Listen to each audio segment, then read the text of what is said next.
It still surprises me, and I've been through some of these before, that the Democrats in the Senate are opposing a bill that they don't oppose. They're for clean CRs. They're for the extension to the CHIP program. Many of them support the delay in some of the taxes, most specifically the medical device tax, the Cadillac tax especially. They don't oppose anything in the bill, but they are opposing the bill. I just want to let everybody know that we don't want this. We do not want a shutdown. But if Mr. Schumer insists on it, he is in a position to force this on the American people. From an OMB perspective, because we're involved in managing a lapse or a shutdown, and we want to make folks understand that it will look very different than it did under the previous administration. One of the things that I've learned since I've been in this office is that there's no other way to describe it, but the Obama administration weaponized the shutdown in 2013. What they didn't tell you was that they did not encourage agencies to use carry-forward funds, funds that they were sitting on, nor did they encourage agencies to use transfer authority. They could have made the shutdown in 2013 much less impactful, but they chose to make it worse. The only conclusion I can draw is they did so for political purposes. So it will look different this time around. We've also got, we can ask for questions, take your questions about specifics on that. Mark Short is also here to give you a very brief update on where we stand, and then we'll take your questions for a few minutes. You want to go ahead? No? Thank you all for your time this morning. As Mick said, last night the House passed a bipartisan bill with 230 votes. The President stands ready to sign that bill to keep the government functioning and afloat. It appears, unfortunately, that Senate Democrats are entrenched in forcing a shutdown. I think that there's obviously a lot of hypocrisy in this town. I think there's some ironies to point out. As the director said, Nancy Pelosi a couple years ago called them, quote, "I call them legislative arsonists," in referring to those who were voting for a shutdown at the time, commenting that they're there to burn down what we should be building up in terms of investments in education and scientific research. Chuck Schumer had said at the time, it's sort of like this. Someone goes into your house, takes your wife and children hostage, and then says, let's negotiate over the price of your house. In essence, that's the same tactic they're deploying. Last night, I'm sure many of you know, y'all asked Senator Feinstein her position, and she said that if the government shut down, people will die. And as a follow-up question, how's she going to vote? She said she hasn't decided yet. People are going to die. I don't know how I'm going to vote on this. So here we are. I think the reality is that this is not about policy. It's about politics. As Mick said, we're not familiar with anything in this CR that Democrats are opposing. In fact, they champion and support the CHIP program. This will reauthorize it for 6 years. I believe new study says there are 9 million children now getting health insurance through that program. The reality is that we will jeopardize payments for our military and our troops and those serving on the front line of our country, both at Customs and Border Patrol, ICE, those who are trying to protect our borders and protect our country. This is a serious issue. We are frustrated, obviously, because Mick's job is to submit a budget to Congress. Let's keep that in perspective. Mick does that in February. Congress has months to complete appropriations process. The fiscal year ends on September 30th. We're now in mid-January. It is frustrating to all of us that we're in this position. But what's unclear is what is it that Democrats are asking in order to get out of a shutdown? It seems that they are just hell-bent on getting to a shutdown. We are anxious to make sure that our troops and those serving on the front lines of our country continue to get paid. Mark.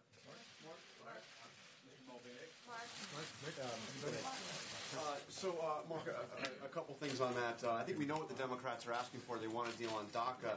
The president, on the other hand, tweeted last year that our country needs a good shutdown. Isn't he getting exactly what he asked for? And it was the president, as I'm sure you know, the last time we had a government shutdown, who said it is the president's responsibility to lead. He needs to get the players in the room. He needs to lead. So how is he going to lead on this? So, Jonathan, a couple points there. One, the president was very active yesterday in bringing together the House votes to get 230 votes. He was speaking to the Freedom Caucus members. I think that was where we had the best challenge yesterday, and he helped get that bill accomplished. I think he's making continued calls this morning. He's called both bipartisan members today. He will continue to do that. He is leading on this issue. Regarding DACA, we feel that the administration has put forward our plans on this. Keep in mind that Secretary Kelly a year ago went to Congress and said, we need a solution on DACA. We asked Congress to fix it. We knew what was going to happen when several states sued the federal government over Obama's unconstitutional policy here. We gave them plenty of heads up and warning on this. Back in the fall, we submitted our priorities to Congress in October. We then refined those at their request to say, this is too much. We basically negotiated against ourselves and winnowed down that list for them to say, here are practical things that are necessary to get to a deal on DACA. We have put forward that plan. We think that right now, you just saw a study a couple days ago that showed 2,500 people on the terror watch list are trying to get into this country every year. That is 7 per day. 7 per day. We think it's time to fix the immigration problems in our country. And we have put forward a proposal to do exactly that. We're continuing to have conversations. I think we had productive conversations yesterday with Leader McCarthy, Steny Hoyer, Senator Durbin, and Senator Cornyn. We're about to go back up the Hill to continue those conversations. I think they're making progress. What doesn't make sense is to say we're going to shut down the government just because you're making progress, but I need something else.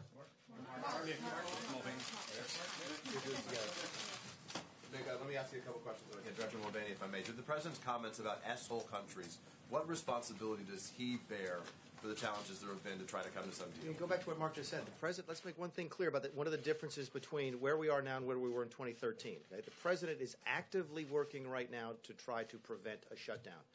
I will contend to you that it's dramatically different than what President Obama was doing in 2013.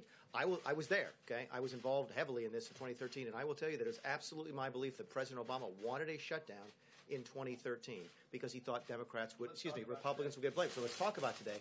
The President, as Mark just pointed out, actively worked all day yesterday to try and get a bill through the House and continues conversations today. So there's no way you could lay this at the feet of the President of the United States. He is actively working to try to get a deal. That's one of the differences. So why not bring leadership here as a last-ditch effort?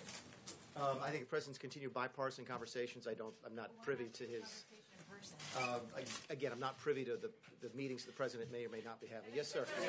This is a question for Mark. Mark, I know we're talking government shutdown, but this is an important topic for the expected 100,000 or more people taking part in the March for Life today. So I want to ask, the pain-capable 20-week abortion ban has been fast-tracked in the Senate. When do you expect to vote, and why does the White House want to vote if it's likely to die? I think this administration has continued to defend life from the very beginning. The Vice President last year was the first Vice President to speak to the March for Life. The President is hosting people here to protect life. It's an important issue for this administration. You saw with reversal of Mexico City policy, the President has looked to make sure that we are making sure that taxpayer dollars are not used overseas to fund abortions. That is a commitment of this administration. We don't have a date as to when the Senate will vote, but to your question about whether or not it fails or passes, we think it's important for this administration to be on record in support of life. If I can go back just a second to the last question about bringing leaders over here. Keep in mind, just last week, we had a bipartisan meeting here that the President organized with leadership to try to get to a resolution on DACA.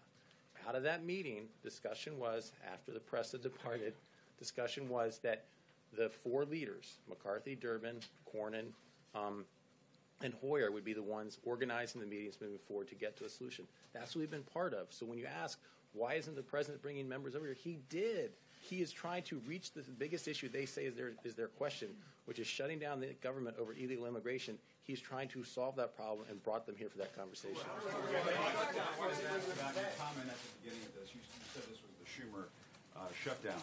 How can it be the Schumer shutdown when Republicans control the White House, the House, and the Senate? Come on, you know the answer to that as well as anybody. I mean, I have to laugh when people say that, oh, we control the House and the Senate and the White House, why can't you get this done?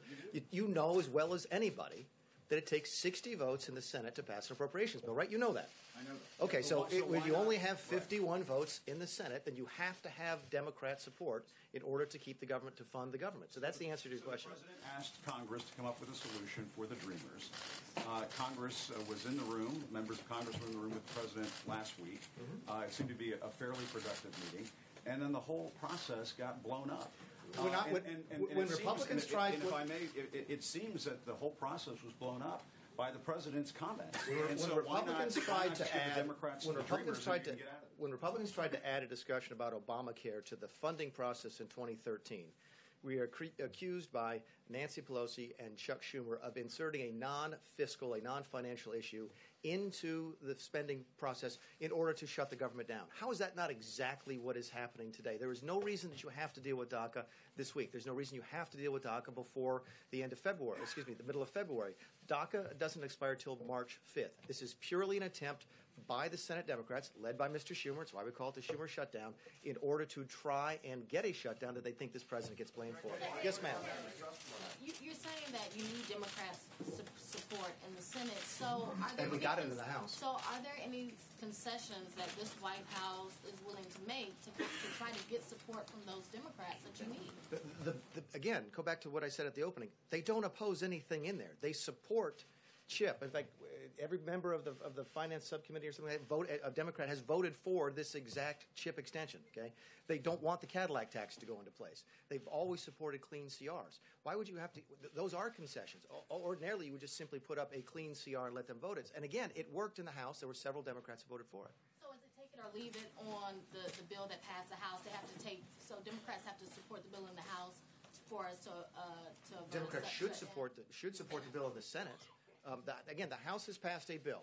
Okay, the Senate has a couple different choices. They could not take it up. This is basic civics, right? Either they take it up and pass it, take it up and don't pass it, or they change it and send it back to the House. The point of the matter is, though, there are things on this bill that they like. They have nothing in this bill that they do not like. The only reason they are not voting for it is that they want other things to be added to it, and they want to shut down. That's the only explanation we have.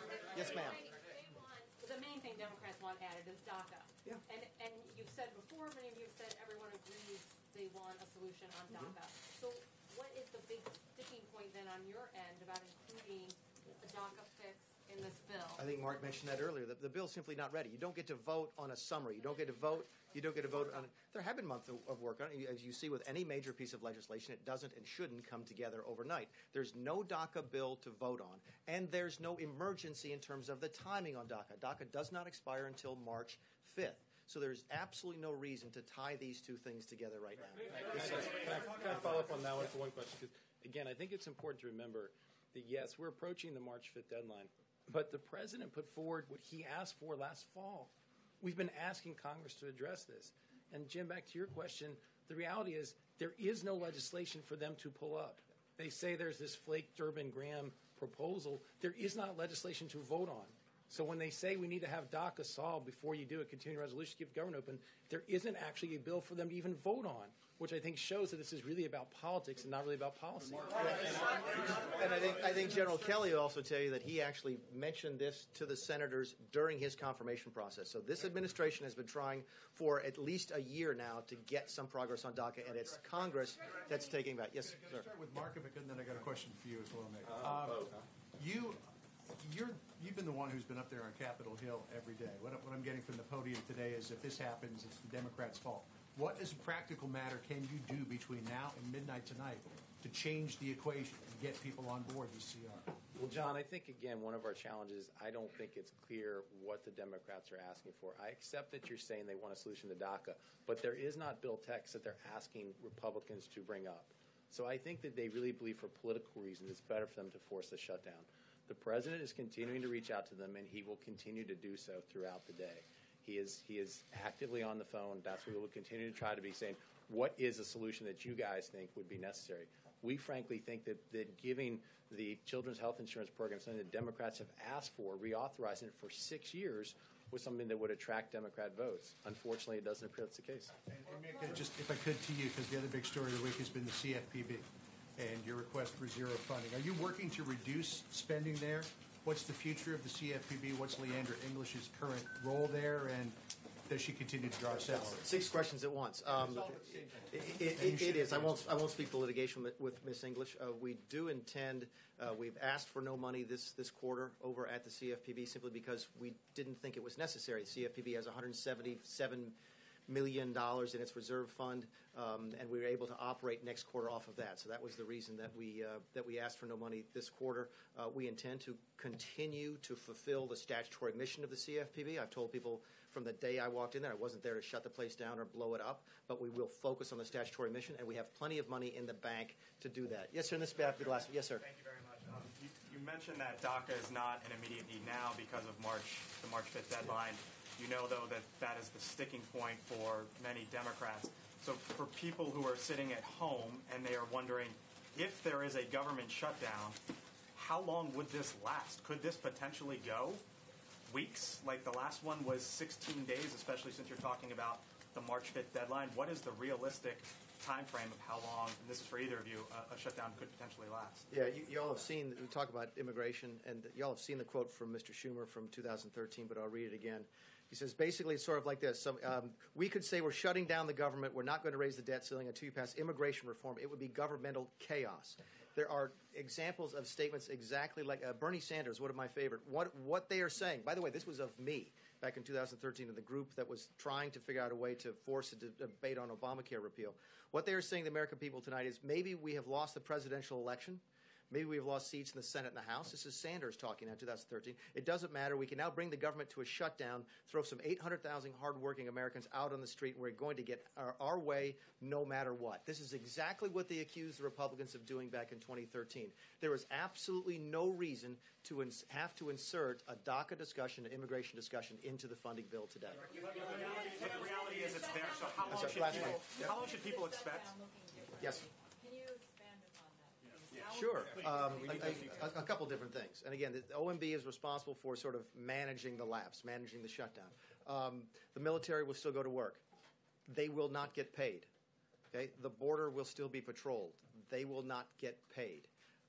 Fire folks will still be fighting the fires out west. They will not get paid. The parks will be open. People won't get paid. You can see the whole list. There'll be a bunch of different things when you see in 2013 compared to 2013, but don't lose sight of the fact that we're asking the military to work without pay. We're asking firefighters to work without pay. It's still harming the people. No, it's different. It's different. Parks will be open this time, and they weren't before. Let's go down the list. The parks will be open. The way it works is that the parks are open, but especially if the services are provided by third parties, but things like the trash won't get picked up.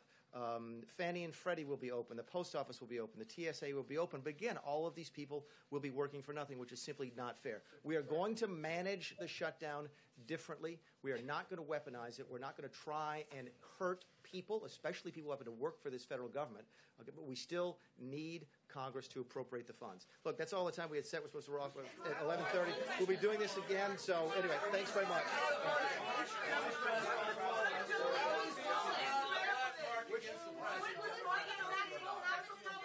Republicans have for this possible shutdown?